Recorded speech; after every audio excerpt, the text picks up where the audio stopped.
Cześć, nazywam się Masza Makarowa, jestem z Muzeum Getta Warszawskiego i dzisiaj z okazji 84. rocznicy zamknięcia granic Getta Warszawskiego zapraszam Was na spacer śladami dawnych murów zamkniętej żydowskiej dzielnicy.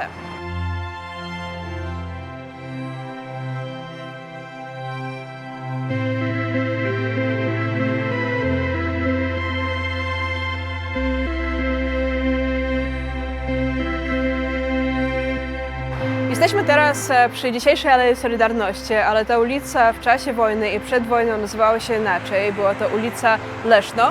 I tutaj za moimi plecami jest budynek dawnych sądów grodzkich. Wciąż tutaj działają sądy teraz w Warszawie. Ten budynek znalazł się na terenie Getta Warszawskiego, a jednocześnie poza nim. Już od listopada 1940 roku wchodzili na teren tego budynku zarówno Żydzi od strony ulicy Leszno, jak i Polacy od strony ulicy Ogrodowej. Dzięki temu, że ten budynek właśnie miał taki eksterytorialny charakter, można było wejść ze strony getta, zdjąć opaskę z prawego przedramienia z gwiazdą Dawida i wyjść po stronie aryjskiej. Budynek sądów grodzkich był uznawany za jeden z względnie bezpiecznych sposobów ucieczki z Getta Warszawskiego na stronę aryjską. Oczywiście po tamtej stronie również czyhały rozmaite niebezpieczeństwa, jak na przykład szmalcownicy, którzy oczekiwali Żydów wychodzących z terenu getta i żądali od nich okupu. Ten budynek został wybudowany tuż przed II wojną światową.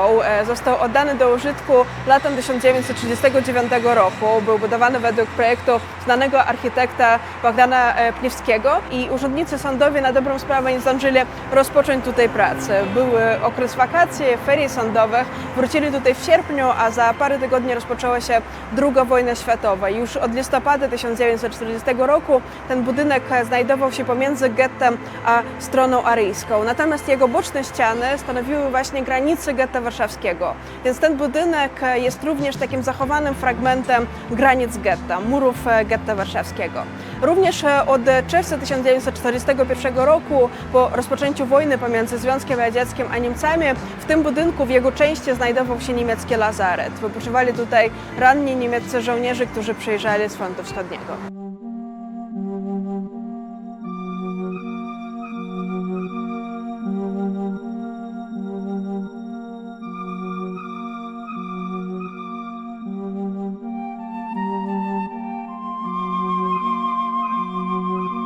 Jesteśmy teraz na tyłach budynku przy Chłodnej 9. Jest to budynek parafialny, który należy do parafii Świętego Andrzeja, ten słynny kościół Karola Boromeusza przy ulicy Chłodnej. Natomiast ta ściana, przy której teraz sobie idę, była kiedyś fragmentem granic Getta Warszawskiego. Granice getta przebiegały w tym miejscu przez rok istnienia zamkniętej żydowskiej dzielnicy, czyli od jesieni 1940 do jesieni 1941 roku. Wtedy w październiku 1941 Niemcy przesuwają granicę Getta Warszawskiego, zmniejszając obszar zamkniętej żydowskiej dzielnicy i granica zaczyna przebiegać trochę dalej, dzisiejszą i ówczesną ulicą Chłodną. Tak naprawdę, gdy przechodzimy sobie obok tej ściany, chyba nic nam nie mówi o tym, że była to granica warszawskiego getta. No być może ten niewielki fragment odsłoniętych cegieł jednak wywołuje jakieś takie pytanie w nas, dlaczego ta cegła jest odsłonięta, czy może to jest jakiś zabytek, coś historycznego.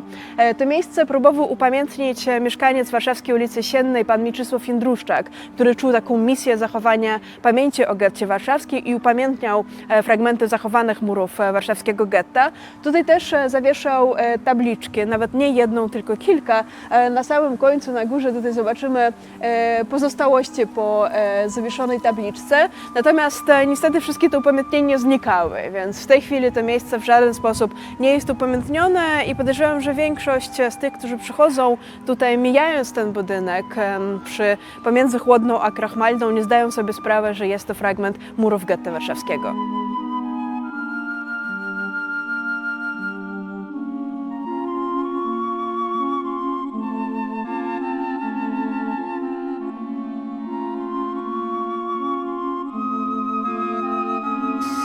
Wyszliśmy teraz z Chłodnej na ulicę Krachmalną. Jesteśmy przy kamienicy Ostańcu. Zobaczcie numerację 4/28. Na Krachmalnej nic się nie zgadza, bo ta ulica została skrócona po wojnie. Te kamienice, które ocalały, zostały wtopione w nowy miejski krajobraz. Teraz stoją tutaj sobie pomiędzy nowymi blokami osiedla za Żelazną Bramą i dlatego ta numeracja jest i stara, i nowa. Kiedyś to była kamienica pod numerem 28. Została wybudowana jeszcze w latach przedwojennych. Znajdowały się również na terenie getta warszawskiego i bardzo często, kiedy myślimy o murach getta warszawskiego, o tym, jak wyglądały granice zamkniętej żydowskiej dzielnicy, mury były tylko w 3 gettach na terenie okupowanej Polski, myślimy o tym, że pewnie te mury rzeczywiście zostały wybudowane wiosną 1940 roku z cegły, natomiast tak było nie zawsze i nie wszędzie. Tutaj w Warszawie bardzo często granice getta warszawskiego przechodziły po już istniejących ścianach, istniejących budynków. Tak było właśnie tutaj w tym przypadku. Granica przy ulicy Krachmalnej 28 przechodziła po prostu po ścianie tej kamienicy, przy której jesteśmy teraz.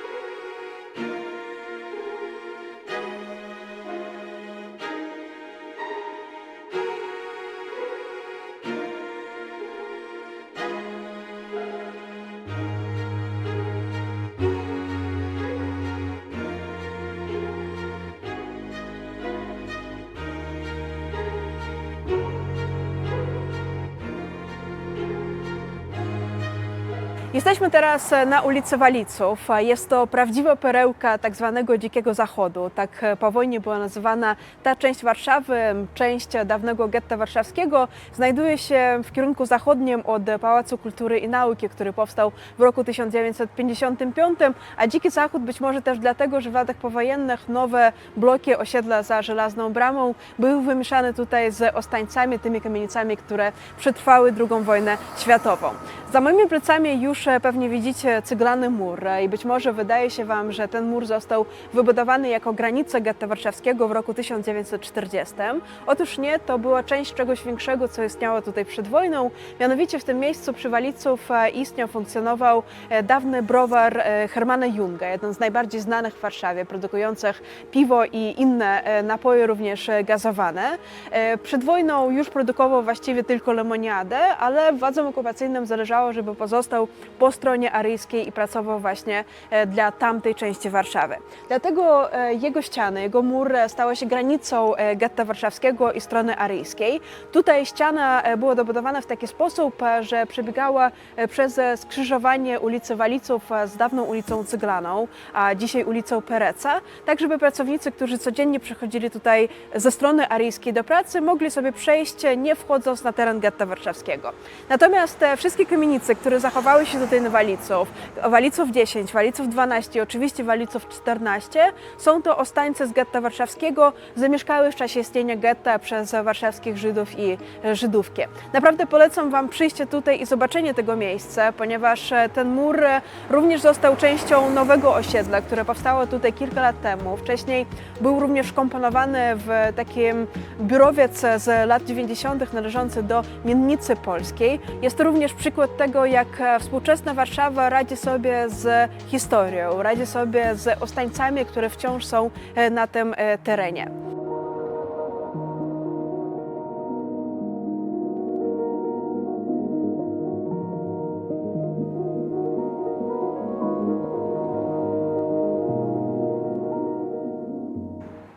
Jesteśmy teraz na warszawskim podwórku pomiędzy ulicami Złotą a Sienną. Za moimi plecami znajduje się jeden z najważniejszych, chyba najbardziej znanych fragmentów zachowanych murów getta warszawskiego. Tak naprawdę to również był budynek warsztatowy szkoły przy ulicy Siennej 53. Wtedy była to szkoła rzemieślnicza, dzisiaj znajduje się tam liceum imienia Henryka Sienkiewicza. Ten budynek podzielił Warszawę, to podwórko, na stronę aryjską, która znajduje się za nim, i na warszawskie getto, które znajdowało się właśnie już tutaj po mojej prawej stronie. Do tego budynku został dobudowany mur, który przydzielił podwórko dalej na pół. Dochodził aż do sąsiedniej kamienicy przy ulicy Złotej. Dalej była kamienica i jej ściana również jest granicą getta warszawskiego. Natomiast dalej za tym budynkiem mur znów został dobudowany. Te granice tutaj były mniej pilnowane, ponieważ były w środku posesje w tej części getta warszawskiego. Tutaj było mniej policji, więc te miejsca też stawały się miejscami szmuglu w getcie warszawskim pomiędzy gettem a stroną aryjską. Pewnie macie pytanie, dlaczego tak niewiele fragmentów murów getta warszawskiego pozostało na tym terenie. Te mury były rujnowane po tym, jak getto przestawało istnieć, jak były przenoszone, zmieniane granice już właściwie od 1941 roku. Ta część przestała znajdować się w obrębie getta warszawskiego już latem 1942 roku w trakcie tak zwanej Wielkiej Akcji przeszła na stronę aryjską i te mury były likwidowane, były niszczone również po wojnie, znajdowały się tak, że przeszkadzały, nie stanowiły też żadnej pamiątki, ponieważ to była bardzo bliska historia. Ten mur, ten budynek przed likwidacją zachował mieszkaniec kamienicy przy ulicy Siennej 55, pan Mieczysław Jędruszczak, Akowiec, który po wojnie trafił do łagru sowieckiego w Borowiczach. Natomiast później przyjechał tutaj do Warszawy, zamieszkał przy ulicy Siennej i codziennie ze swoich okien widział mury getta warszawskiego. I poczuł taką misję, że musi te mury zachować, że musi nie dać doprowadzić do takiego stanu, że te mury znikną. Też dążył do tego, żeby te fragmenty murów zostały uznane za zabytki. Rzeczywiście dopiął swego, teraz jest to zabytek. Też pan Mieczysław Jędruszczak zawieszył tutaj te pierwsze pamiątkowe tablice, na których zobaczycie napis, że od zapomnienia zachował Mieczysław Jędruszczak, który też był grawerem, więc te tablice wykonywał własnoręcznie. Pan Mieczysław był społecznym strażnikiem pamięci o getcie warszawskim. Zawsze wychodził tutaj ze swojego balkonu na parterze, rozmawiał z ludźmi, którzy przychodzili tutaj pod mur getta warszawskiego. Prowadził też kronikę pamięci o getcie warszawskim. Każdy turystka wpisywali się do tej kroniki. To było niezwykle ważne. Teraz też rodzina pana Jędruszczaka kontynuuje tę ważną misję, a to miejsce istnieje dzięki takim ludziom jak Mieczysław Jędruszczak z Podwórka na Siennej.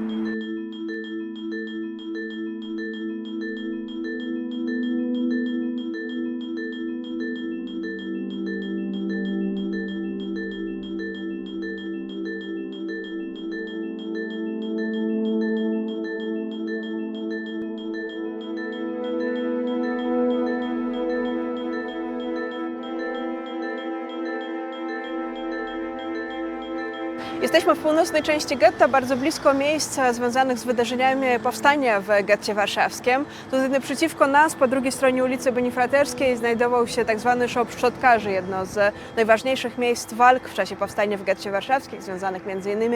z imieniem Marka Edelmana, Michała Klepfisza czy innych członków i członkiń żydowskiej organizacji bojowej. Natomiast tutaj przy tych nowych budynkach Sądu Najwyższego też przebiegała granica getta warszawskiego i tutaj tuż przy granicy getta warszawskiego właśnie stały te słynne karuzele, które m.in. zostały upamiętnione przez Czesława Miłosza w jednym z pierwszych tekstach o zagładzie polskich Żydów. W tekście tym Miłosz opisywał samotność ginących właśnie tutaj po tej drugiej stronie muru.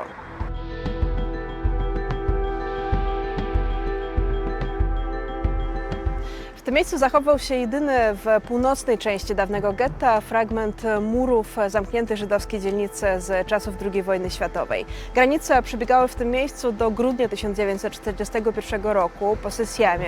Również w tym miejscu znajdowała się jedna z bram prowadzących na teren getta.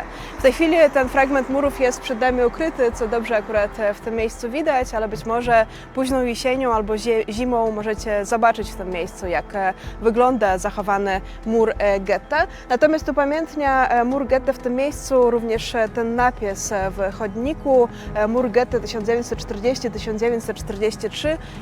Ten napis w chodniku jest częścią większego upamiętnienia i to upamiętnienie akurat możemy zobaczyć w tym miejscu. Upamiętnienie granic getta powstały w 22 miejscach w Warszawie w 2008 i 2010 roku. Była to wspólna inicjatywa miasta i Żydowskiego Instytutu Historycznego. Projektantami tego pomysłu, tego projektu byli Tomasz Lec i ówczesna dyrektorka Żydowskiego Instytutu Historycznego Eleonora Bergman. W 22 miejscach w Warszawie, również bardzo blisko Starówki czy Nowego Miasta, jak tutaj w tym miejscu znajdziemy po pierwsze napisy, o których już mówiłam, że był tutaj mur getta, ale również znajdziemy taką mapę zamkniętej żydowskiej dzielnicy z czasów wojny. Zawsze będziemy mogli zobaczyć, gdzie w tej chwili się znajdujemy. Jak widzicie, jesteśmy w północnym narożniku getta warszawskiego oraz zdjęcie z czasów II wojny światowej. Tak jak tutaj na tym zdjęciu widzimy nawet ten fragment muru, który po prostu pozostał tutaj na rogu Nowiniarskiej i Świętojerskiej. Bardzo niewielkie fragmencie, który jest widoczny na tej fotografii. Tutaj widzimy również dużo innych symboli, które być może wymagają jakiegoś wytłumaczenia. Na przykład widzicie tutaj kamyki i to oznacza, że przychodzą tutaj grupy żydowskie, czy z Polski, czy z Izraela, czy ze Stanów Zjednoczonych i zostawiają tutaj kamyki jako symbol pamięci. W tradycji żydowskiej nie przynosimy na cmentarze znicze czy kwiaty, ale w ważnych miejscach związanych z pamięcią, związanych również z zagładą, zostawiamy kamyki jako trwały ślad pamięci, który pozostanie na zawsze, który będzie pokazywał, że o tym miejscu ktoś pamięta.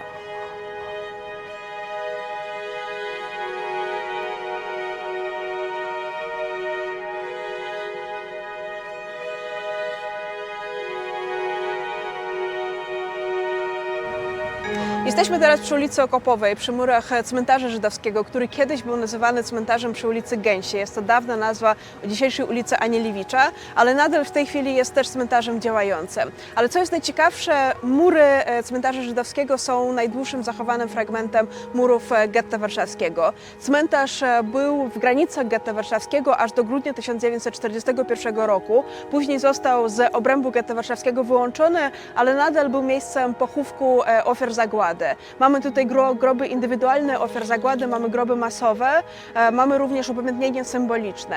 Cmentarz również był jedną z najbardziej popularnych tras szmuglu na teren getta oraz z getta na tak zwaną stronę aryjską. Jak opisuje w swojej kronice Emanuel Ringelblum, tutaj przez mury cmentarza żydowskiego pewnego razu przeszmuglowano nawet krowę, która później szła ulicami getta warszawskiego i wzbudzała podziew, a czasami nawet lęk u dzieci z warszawskiej zamkniętej żydowskiej dzielnicy. To miejsce skupia wiele historii, również historię ukrywania się na cmentarzu żydowskim, ponieważ do tej pory w jednej z kwater na cmentarzu znajdziemy kryjówkę wykorzystywaną przez kilka żydowskich rodzin z Warszawy, które ukrywały się tutaj na cmentarzu żydowskim, zaczynając od Wielkiej Akcji, czyli od lata 1942 roku. Natomiast za moimi plecami, niedaleko stąd, znajduje się jeszcze jedno ważne miejsce dla historii zagłady warszawskich Żydów, teren boiska Skra, dawnego boiska przy ulicy Gibalskiego 21, jeszcze jedno miejsce pochówku ofiar zagłady i ofiar okupacji II wojny światowej.